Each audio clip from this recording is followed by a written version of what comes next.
Lesson 10, Materials and Methods of Miniature Painting.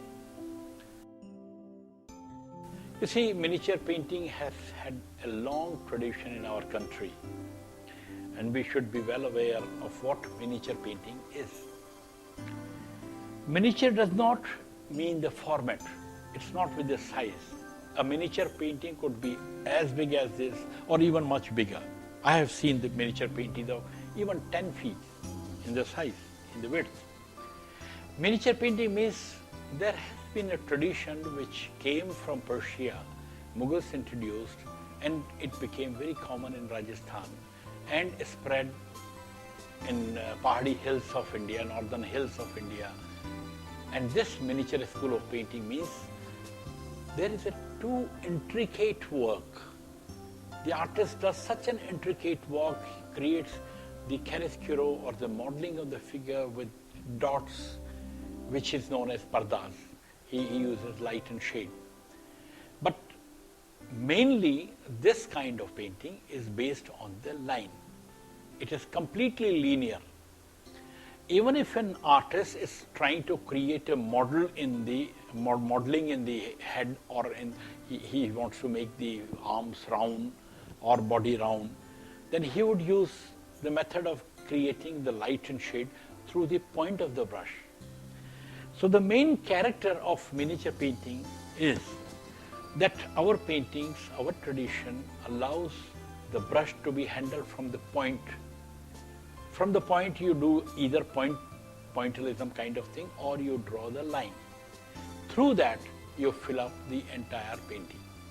Whereas in Western painting, it has been the body. They would use the body of the brush, not the point of the brush, and with the body of the brush they apply color like this. The way, painters paint the walls, etc. They use the brush like this. A miniature painter would never use the brush like this. He would never use the body of the brush. He would use the point of the brush. Now we come to paper. See, in Rajasthan, paper came with Mughals, and Rajasthani artists, it starts from 16th century. Much earlier we have few works which historians claim from 15th century, but I'm not convinced, and people do not talk of it. Most scholars, Indians or Western scholars, they always say that the paper was used after Mughals in Rajasthan. So, Mughals brought a tradition of paper making, and we still have in Rajasthan, near Jaipur and near Udaipur. Near Udaipur there is a place Ghosunda, and near Jaipur there is a place Sanganer. These are the two places where the paper for miniature painting is still being prepared. This paper is like this.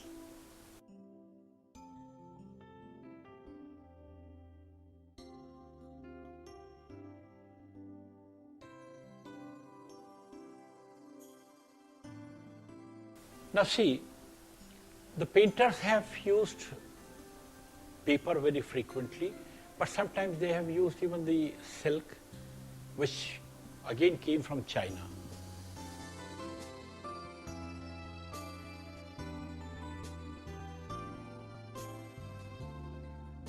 The silk was not very common in our paintings, but cloth was common, because with Mughals, yes, cloth paintings were sometimes used.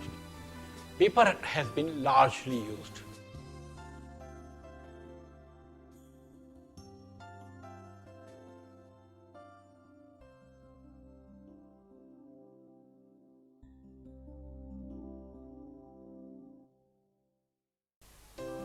The silk painting.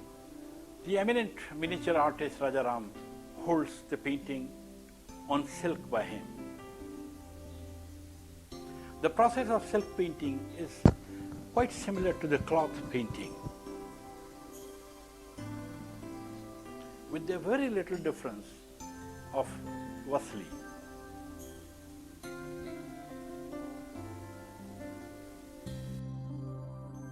Brushes. Very specific kind of brushes are being used which are tilted from the top. The lower portion, the stick with which we hold the brush, is of bamboo, and normally the middle part like this is of pigeon quill, but these days artists have started using even the metal rolls here. But the brushes are of squirrel, and there is a special method of catching the squirrel, and they pull out the tail without killing the squirrel, and they prepare their own brushes. They never use the ready-made brushes.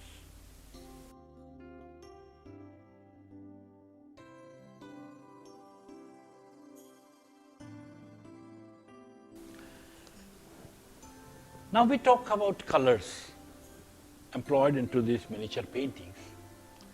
There are two kinds of colors which have been used in the past, and even today lots of miniature painters have been using these colors. One kind of colors are mineral colors, and another kind of colors are the natural colors or natural dyes. In major, they have been using mineral colors. Sometimes, we have natural dyes like Neil. Now, Neil was grown in Afghanistan or in the distant part of Persia, etc. So it was imported from that side. It came.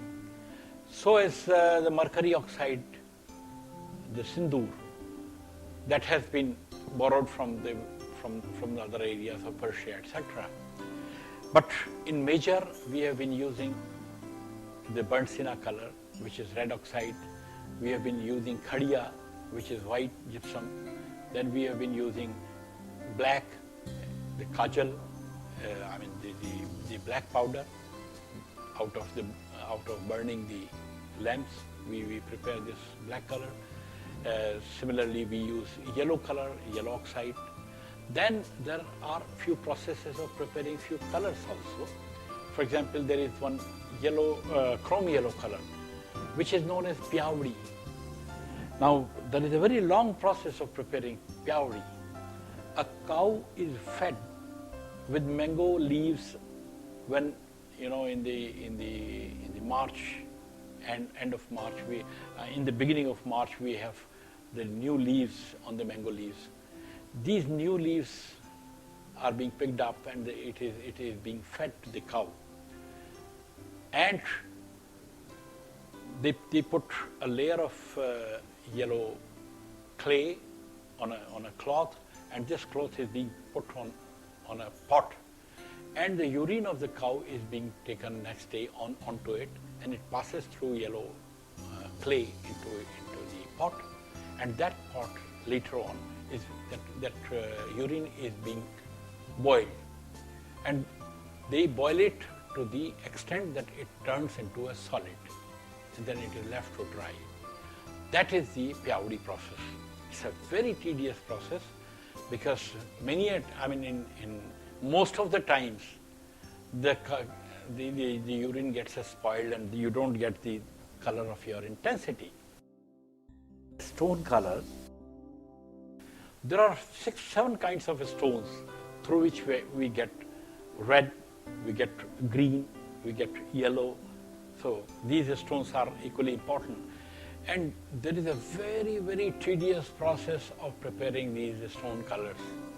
You take the stone, rub it on the stone for a few days, and the liquid that passes there, and it is a very slow process. You have to rub it very slowly, you can't make hurry. Stone is really hard, and you go on rubbing it with few drops of water, and then the liquid passes. Then you have to dry it. Then again you have to rub it with another stone. Then you filter it a few times, and the color is prepared. So that is the process of preparing the stone colors. And many miniature painters are still using the stone colors and mineral colors in their paintings. This color is a stone color which is known as mudra siddhi. It gives a tone of almost near yellow ochre, mainly used in the faces and hands of the human figures. This is being rubbed for days together then the color comes out. This is, in English we call this a stone mention stone, but in Hindi we call it Narangi Bhata. This is again a very hard stone which is being rubbed on the ground with little drops of water, and when the color dries, it is ready to use. Most of these stone colors are being rubbed for a day or for 2 or for 3, and as much as you rub, you get the intensity of color to the full intensity. This is a Singraf stone, and artists call it Hinglu. This is almost rose madder kind of color, which is again a stone color, and artist employs a similar process of grinding it.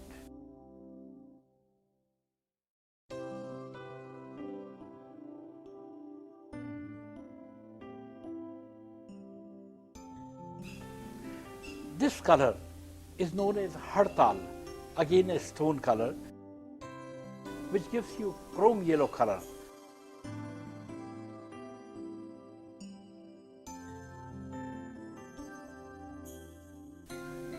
This is gypsum, known as Khadiya here, used for the white tone, but this is comparatively softer color. This is rubbed very easily. One has not to work very hard like stone colors. It comes out quite quickly.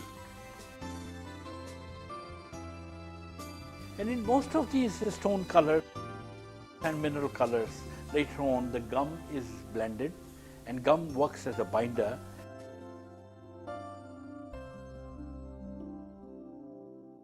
Here is another color. This is Neel,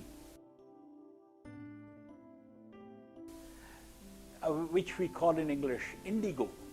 Indigo is being grown on the trees, we have the plantation of indigo.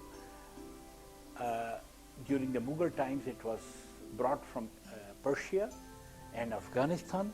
Nowadays, it is quite much available even in the town, because it is being used in medicines as well. This gives us very close to the Persian color, Persian blue.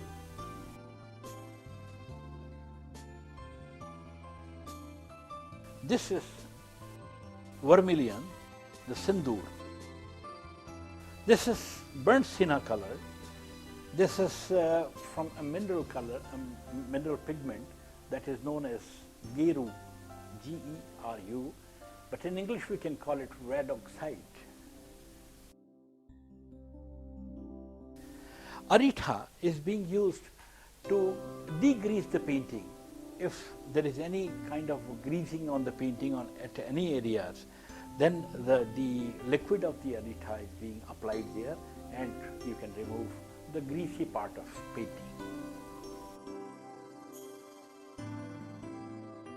Rasod. If your color is very strong in saturation, then you can mix this particular stone color. This is known as rasod.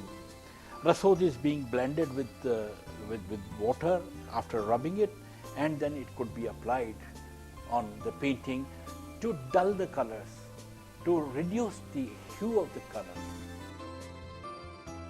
This is gum arabica. Gum arabica is the main binder in miniature paintings. It might have been done on vasli, the paper, or the cloth, or on the silk. But this is the main binder being used in our country in tempera paintings. In India, we don't use the egg yolk color, or we don't go for any synthetic kind of binders.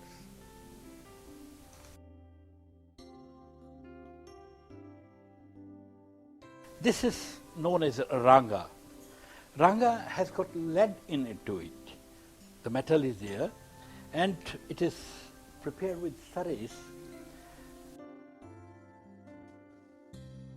The artist would just put this ranga into the water for the overnight, and next morning the binder part or the greasy part will come out, and it will remain the solution like this. Now this solution is mixed with little of gum, and used at the points where silver color is needed. So this works as a silver color in miniature paintings. Similarly, this is a gold color. Gold is always prepared out of the gold leaves. The leaves are being ground with the finger in a coconut shell, and it is ground for quite a big time, long time, and then gum is mixed into it and being used in the paintings.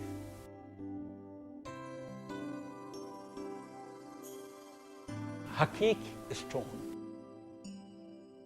Hakik stone. Hakik is the traditional name in Hindi or in Urdu. Basically, it is Urdu. But this Hakik stone, in English, we can call it agate stone. Agate, A-G-A-T-E. Agate stone is being done highly polished, very highly polished, and it's so smooth. Now, this is the agate stone.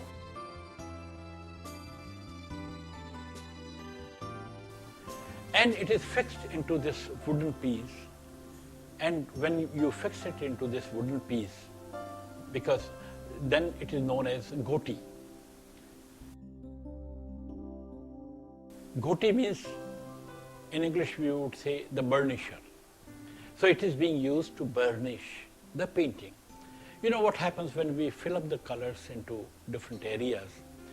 The boundaries of your color areas are little up from the main surface. It gets little embossed.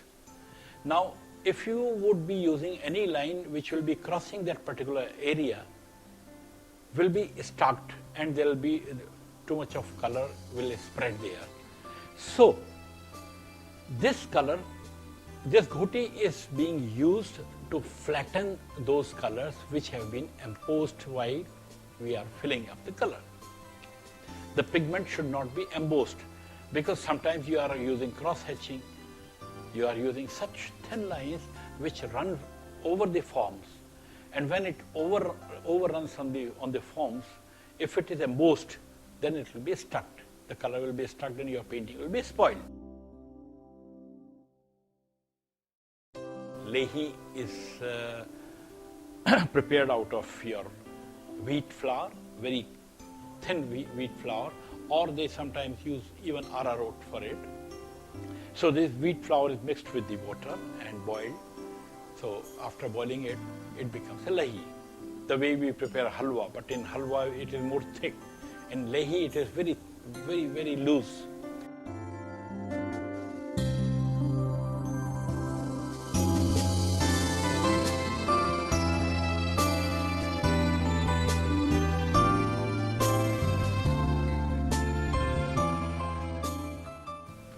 Now we come to paper. See, in Rajasthan, paper came with Mughals, and Rajasthani artists, it starts from 16th century. Much earlier, we have few works which historians claim from 15th century, but I'm not convinced, and people do not talk of it. Most scholars, Indians or Western scholars, they always say that the paper was used after Mughals in Rajasthan. So, Mughals brought a tradition of paper making, and we still have in Rajasthan, near Jaipur and near Udaipur. Near Udaipur there is a place Ghosunda, and near Jaipur there is a place Sanganer.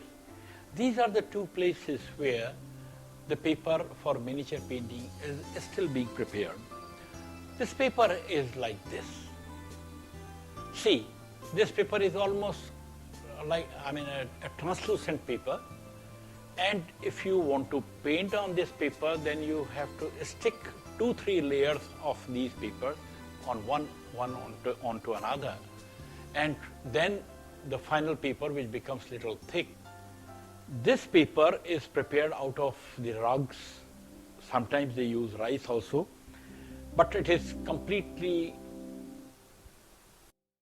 an acid-free paper, and there is a big tradition of preparing this paper, and completely a handmade paper. This cannot be prepared by machines.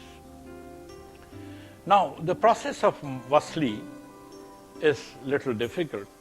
You see, either you use the flat ground or in earlier times they were using the marble slab or something. So on a very polished ground, you just apply Lahe.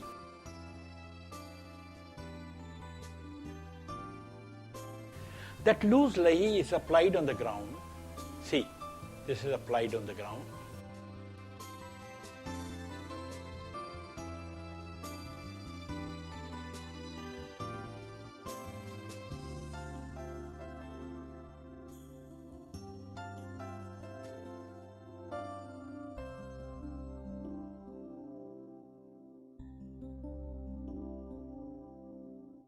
Then we put this paper onto it.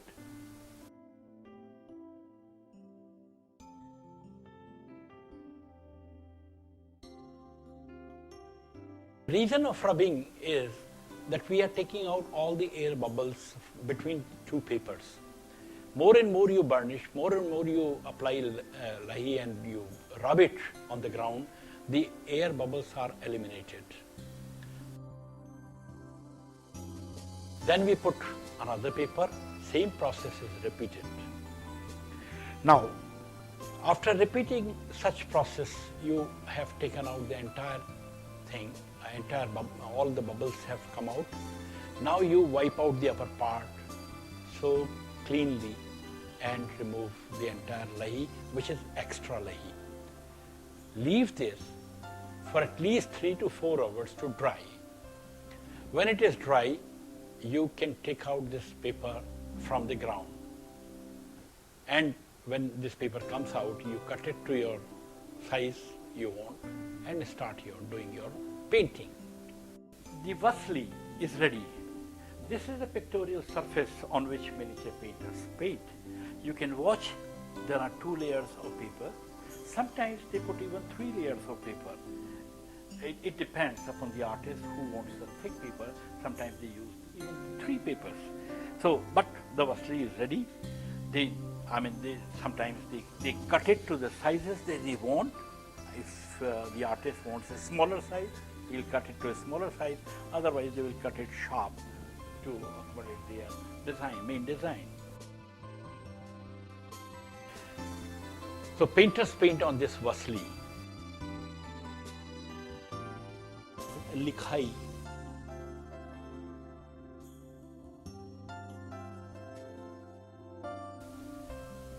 The first part of creating miniature painting is the drawing part, which is known as Likhai with miniature artists. So this is a figuration of Krishna drawn on an ivory sheet.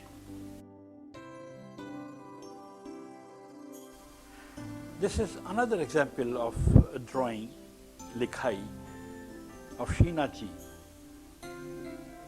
done on paper. The paper which we call Vasli.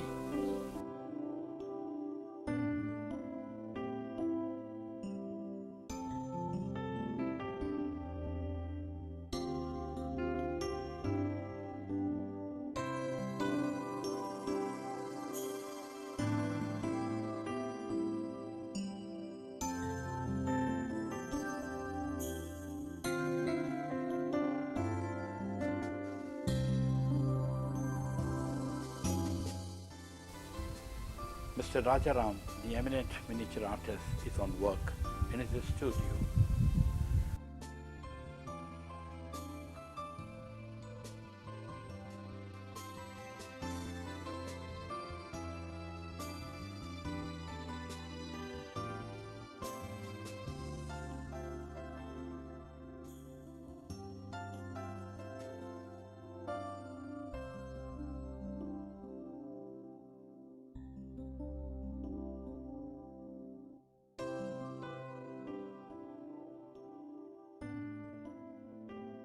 The studio has got lots of pigments kept in the coconut shell, the specially made brushes, the ground balls, which is known as kharal, where the colors are grounded.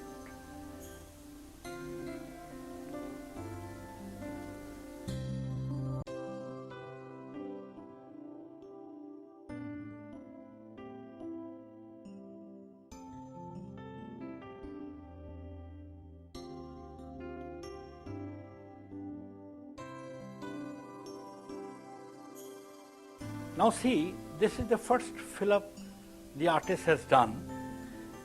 Without details, he has filled up the broader area of his painting, and we'll be reaching to the finished part, how the miniature painter finishes his work when he starts doing likhai.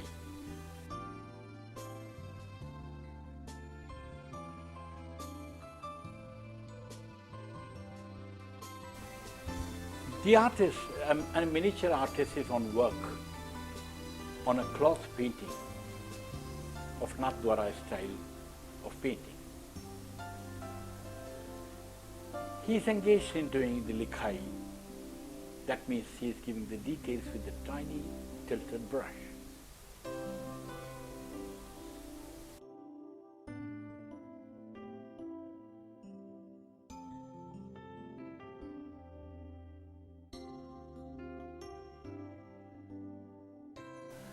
The artists have commendably used the gold color, and there is a wonderful process of preparing the gold color.